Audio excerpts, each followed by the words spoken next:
finally starting to be a real election. This is a media show, and we have some media issues to deal with this week. You know, I have a dream that a week can go by where I don't have to, in conclusion, the Express. Because many of you may have noticed this week that when you try to, save $2 on a trip to the parlor around the corner by reading the stories online, you are blocked by a paywall. And there's a good reason for this.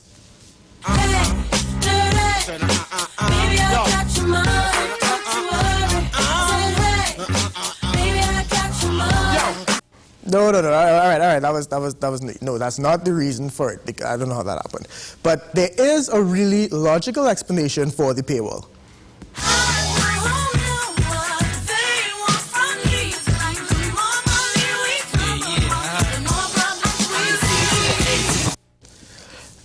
I'm sorry, someone's just playing around this week. Anyhow, but Express also announced with regret that they would have to raise the price of the paper by $1. So the other newspapers sought to capitalize on it. This is the Newsday's front page from Monday morning. They put their #1 reader on the front page to remind everyone that the paper was still $2. Isn't that what her fingers are about? $2? Anyway, the Guardian, who by the way first Humpty Dumpty'd and fell off the paywall, decided to go one up.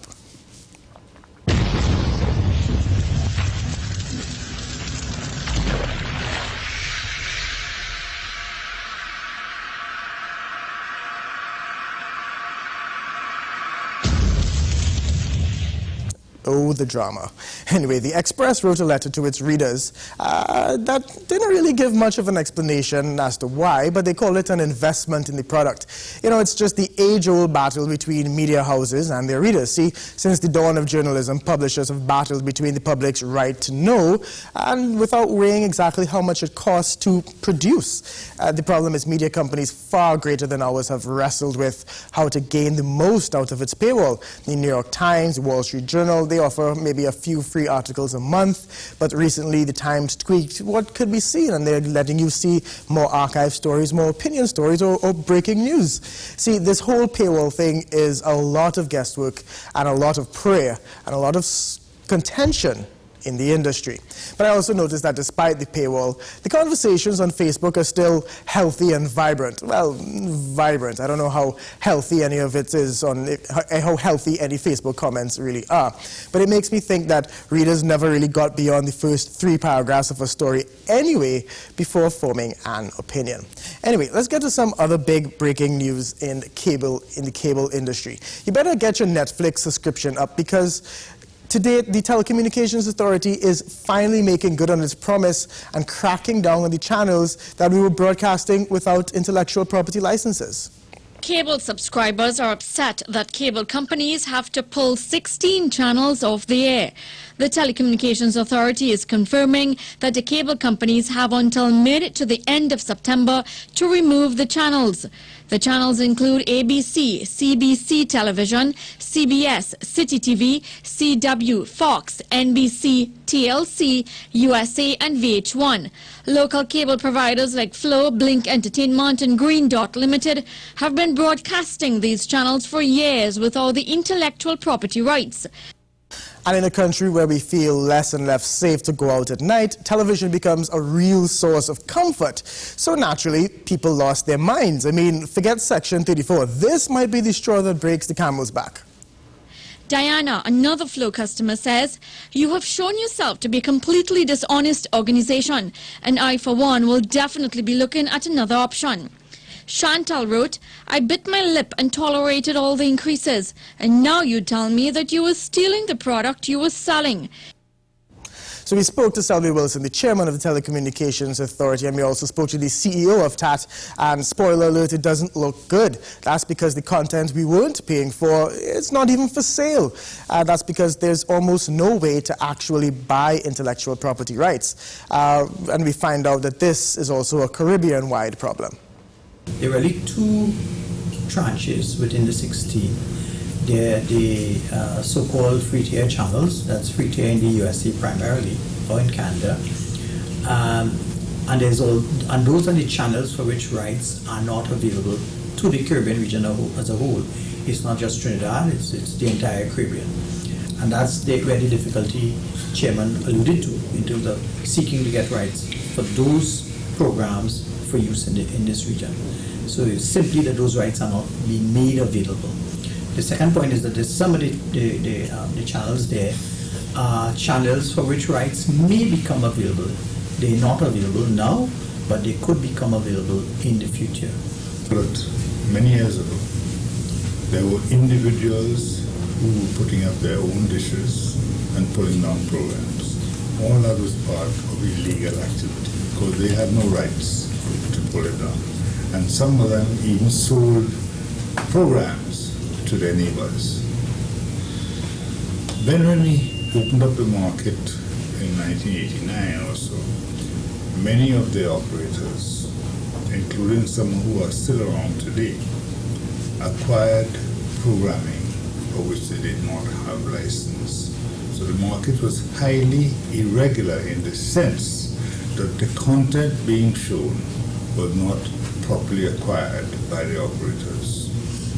When that came into being in 2004, one of the mandates they had from the cabinet was to regularize the position of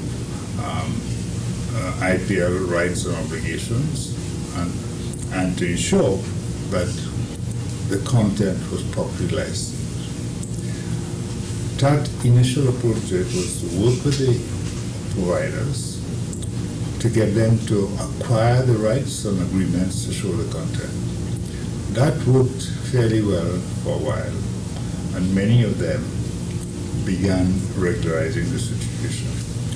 We've now come to a juncture where there are certain free-to-air channels, mainly coming out of the United States of America, where there are several content providers and the rights cannot be easily acquired for those channels. In fact, some of those channels are not for consumption by the Caribbean.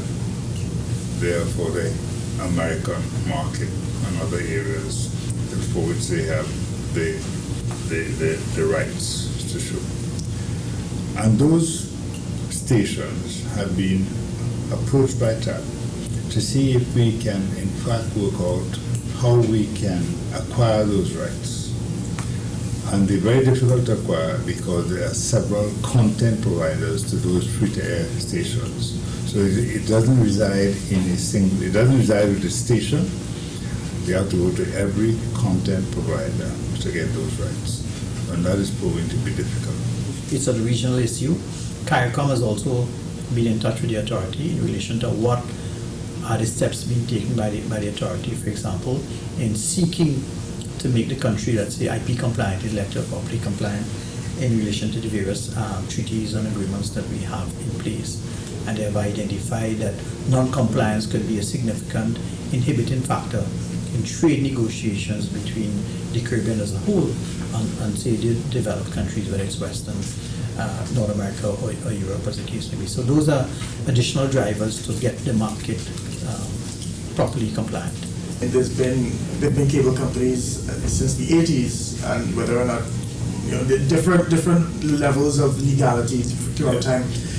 What came about now that the U.S. authorities are now starting to crack down, or have they been telling us for a long time and we've just been ignoring them? I think it has always been an issue, and it has not been properly addressed. In 2007, the cabinet of this country, of the government of Trinidad and Tobago, gave that a mandate to regularize the situation, and that's when we started persuading the broadcasters to acquire proper rights, and we required them to deliver the agreements to us. Now that dealt with certain programming, and it made a significant advance into regularizing the market. But where we're at now is with these particular free-to-air channels for which those rights are difficult to acquire. And therefore, until some mechanism is worked out as to how to acquire those rights, either by the operators themselves, because that's their business, then we'd expect these channels to be taken off. Yes. The plus about it is the broadcasters are in agreement that they need to regularize their program. And is that now, what is the future of cable going to look like in this country? Are we, this can have a serious ripple effect all the way down to maybe less subscribers would mean less jobs, companies might have to close. How do you foresee this changing the whole market, cable market in the country? I would expect that the cable operators, that is their business, and they're not going to sit back and allow their business to die. Are you afraid that by doing that they might continue some illegal activities or try a back channel or something? Once we clear up this, the authorities' position will be firm. Already in their license, there is provision that their content must be properly registered and licensed. So there is a chance that should cable providers still continue this activity, they can lose their license? We will take action against them. And TAT has that. I know a lot of authorities in this country have the ability to pass it on to somebody else, but you have the authority to pull away people's licenses. Yeah. Where do you see, how do you see the public reacting? You've seen the public reacting.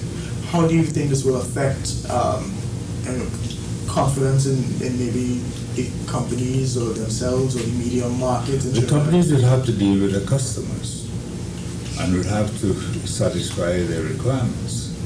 If they to remain competitive, the landscape is highly competitive, and therefore I'd expect the companies, and they have said that they will substitute other programming for which they can obtain the license for these channels that are coming off. So it is really up to the companies to relook their business models and to relook it in the context that they have to operate legally and competitively to ensure they keep their customers. This has put more pressure on local companies to now, when they purchase these shows, to show them maybe on time or on schedule, because a lot of the complaints were about that too. Saying if you're buying all the rights, why not show them when they're supposed to show? Is there any way to regulate that as well? No, we will not regulate. The authority will not try to regulate when programs are shown. That's an activity. The programming of their programs is an activity for the broadcasters. They have their own objectives. They know what programs will attract advertising revenues or not, or in which they will have good viewership, and that's entirely up to them. We will not meddle with the scheduling of programs by the broadcasters. You think this might be a boost for more local content? It might very well be a boost for more local content. I told Mr. Wilson this is one of the saddest interviews I've ever done, because I mean that there was no light at the end of the tunnel. Maybe more local content in the future. Let's take a break. More election stuff after this.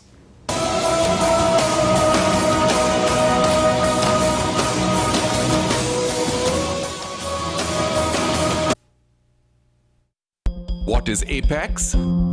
It is the pinnacle of high-performance vision. It is clarity, no matter what angle you look at. It is comfort for every vision, all day, every day. And it's customized with every digital measurement your eyes require to see at their very best. Apex, the ultimate lens designed for your eyes. Only at Value Optical, caring for your eyes.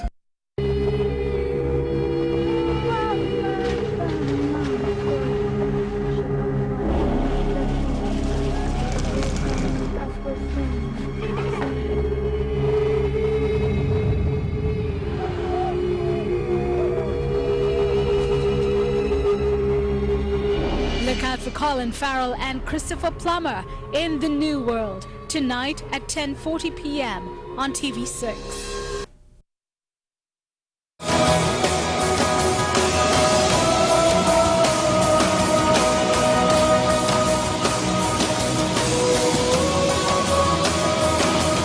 Welcome back. Nomination day has passed and we now know exactly who's in the election race, and with that the sad realization that there would be no debate. The Trinidad and Tobago Debates Commission has cancelled the much-hoped-for two-leaders debate because of the Prime Minister's refusal to participate under the auspices of the Debates Commission. It is describing the cancellation of the event planned for tomorrow and August 27th as a missed opportunity.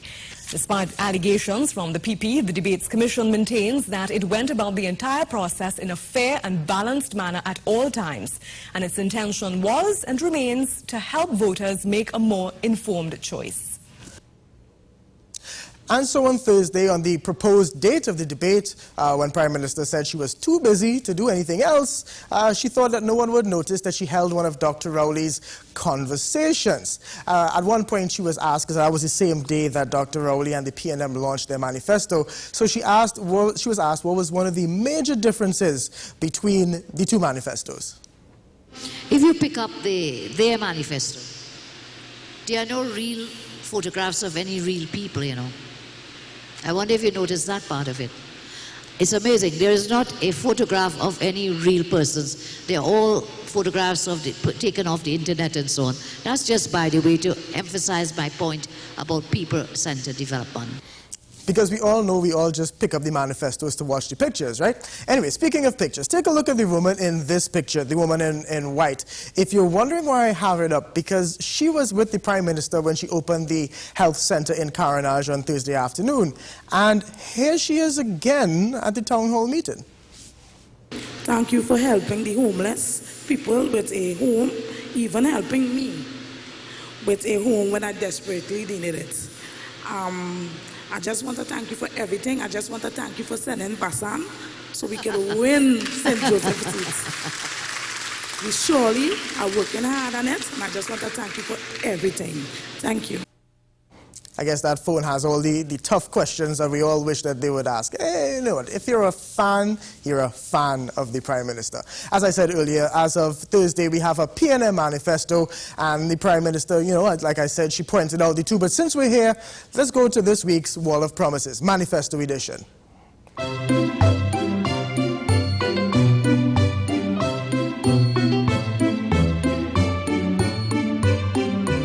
All right, so in energy, the People's Partnership does talk about immediately pegging all subsidies at the pump when it gets to US $45. And they're also going to cut the subsidy on premium gas completely. Now, the PNM doesn't say anything about what they do to subsidies, but both parties admit that they need to restructure the state companies and ramp up production. Now, as for the elderly, the PNM promises to review NIS and old age pensions and increase the cap on pension payments, free passports and driver's license for the elderly, while the partnership is saying, go to work. That's because the Prime Minister's silver economy, which she announced, is not mandatory. It's not a mandatory raising of the retirement age. It's purely for those who can and still want to go out to work. The PNM's biggest promise is that reduction in VAT to 12.5%, which economists are questioning its feasibility. Another fairly pie-in-the-sky promise, if you want to call it, is they're going to give free broadband all around the country, which is also being promised by Jack Warner and the ILP. While we're on Mr. Warner and the ILP, he wants regional corporations to have their own budget, which is really similar to the PNM's local government reform plans. Both the PNM and the PP give vague promises to focus on youth to prevent crime. They both push squatter regularization. The PNM goes a little bit further to talk about land and giving leases so that owners could take it to the bank and get loans. Now, while they both acknowledge that climate change exists, and that is huge because there are politicians in developed countries who still insist that climate change is not a real thing. Both parties propose plans to at least do their part to reduce our carbon footprint. So just when you think that we're maturing into a more progressive political discussion, both parties agree that they're not going anywhere near the topic of LGBT rights. LGBTs, lesbians, gays, bisexuals, transgenders. Those matters are not addressed in the manifesto. And I can tell you now, they have not taken place within the party, and they will. The Prime Minister took a similar distance stance when questioned last night. That is not a matter, I've mentioned it before. That is something for the people of Trinidad and Tobago to decide. It's not my decision. Do you have any personal views on it? That is a matter for the people of Trinidad and Tobago. Sorry. But you personally, do you have an opinion? Anyhow, let's get something clear. I was reminded to stress that there's a difference between the fight for gay marriage and gay rights. Local LGBT groups have not been calling for gay marriage legislation, but instead they put together their own manifesto, a 12-point plan that they'd rather see happen. Here are a few of the points. They want to appoint senators to the parliament capable of representing the needs and experiences of the LGBTI community. And they want all national officials vocally to support inclusion and dignity for all, including the LGBTI members, and to denounce discrimination based on sexual orientation and gender. They also want to implement school-based initiatives and policy that foster a nation tolerant, that's one of our watchwords, of its diversity, and to prevent and protect young people from violence and bullying in educational settings. Let's take a break.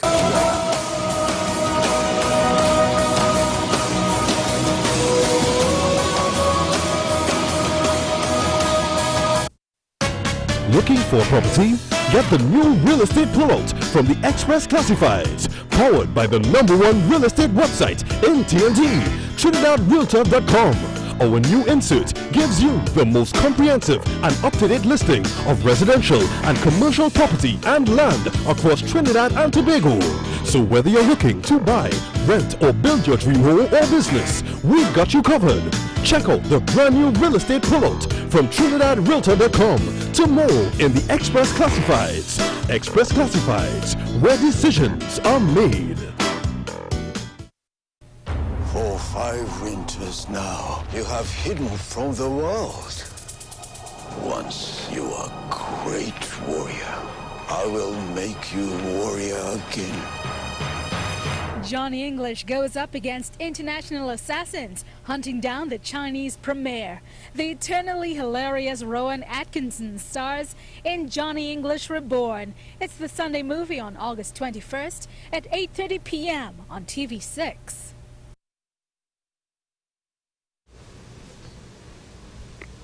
How?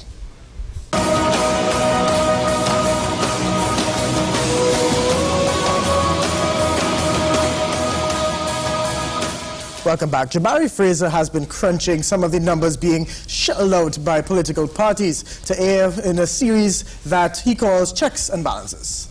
That one 30-second ad during the news costs $8,047. Monday, a total of $131,000. Tuesday, $147,000. Wednesday, $252,000. Thursday, $262,000. And Friday, the same $262,000. That's a total of just over $1 million for 1 week on one station. Multiply that by 4 weeks, $4 million. On 2 stations, $8 million. Jabari Fraser is on set now. Just for the record, he is the producer of this show, and he's been dying to get on this set for weeks now, and he finally has a story worthy of being talked about. Jabari, should I also say, award-winning journalist Jabari Fraser, congratulations on your CBU award. Thank you. All right, but let's talk about this story. You are barely scratching the surface with some of these payments, aren't you? Barely scratching the surface. You know, today I was in a walk. I was on 2 walkabouts in St. Joseph for UNC candidate Vasan Bharat and for PNM candidate Terence Dialting. And you know, when you think about the type of money, the kind of money that's spent, it's crazy. Each one of them had 2 big trucks playing music, cars, several cars following them, handing out. If they didn't have on t-shirts, they were handing out t-shirts, handing out caps, handing out flyers, thousands of flyers, hundreds of t-shirts per constituency per day, I am sure. And in another piece I had this week, I estimated that about $45 was spent on each t-shirt, that is with a small print here and a small print just below the neckline in the back. So you think they get discounts for mass consumption, or they just that figure that I got was $23 for if you purchase 5,000 t-shirts. So I estimated 5,000 t-shirts, and the fee for 5,000 t-shirts, all the same color, is $23 plus VAT, and $16 for the small print here and for the small print in the back. You also did a story on just how much it costs to put on these rallies, and it goes beyond how much they pay us to air these rallies. Yeah. The putting on the rally, as opposed to airtime for the rallies, those are two totally different costs. For example, it was estimated that $350,000 was spent on a few of the production elements for the PNM rally last weekend, and that didn't include things like portable toilets, entertainment, refreshments. Or renting the venue depending on where you choose. Renting the venue depending on where you choose, special effects, confetti, fog, all of these parties have those at these rallies. And of course, but you still also haven't even touched print ads, radio ads. This is a huge piece. How hard has it been to get all this data?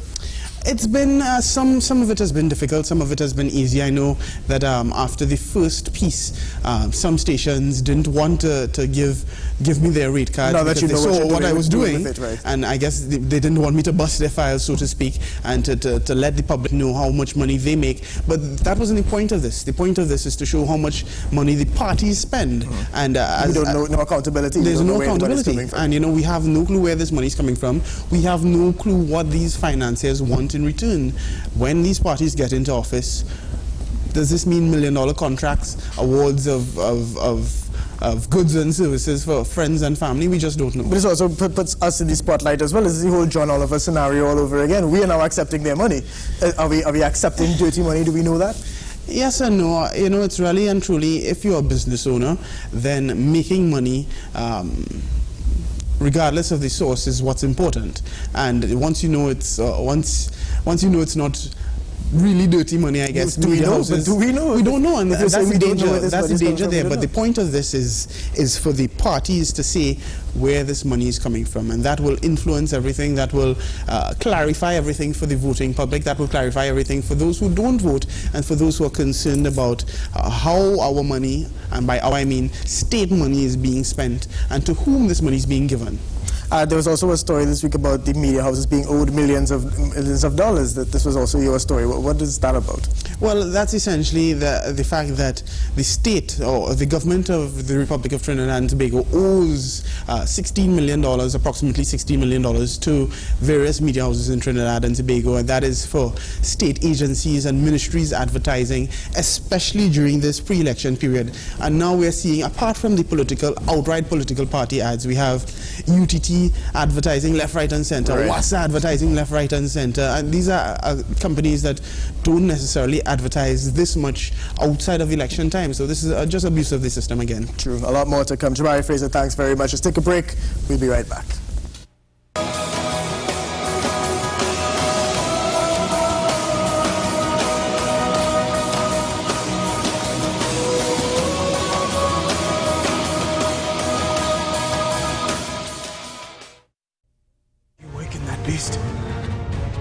You will destroy us all. Put your hands in the air now! Showtime. Today we face the monsters that are at our door.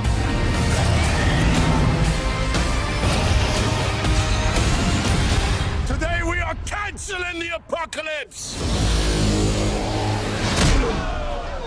That was good. For a short period, you can catch the latest in entertainment news, music, and movies in Trailer Park on CCM TV6, Sunday afternoon at 4:30.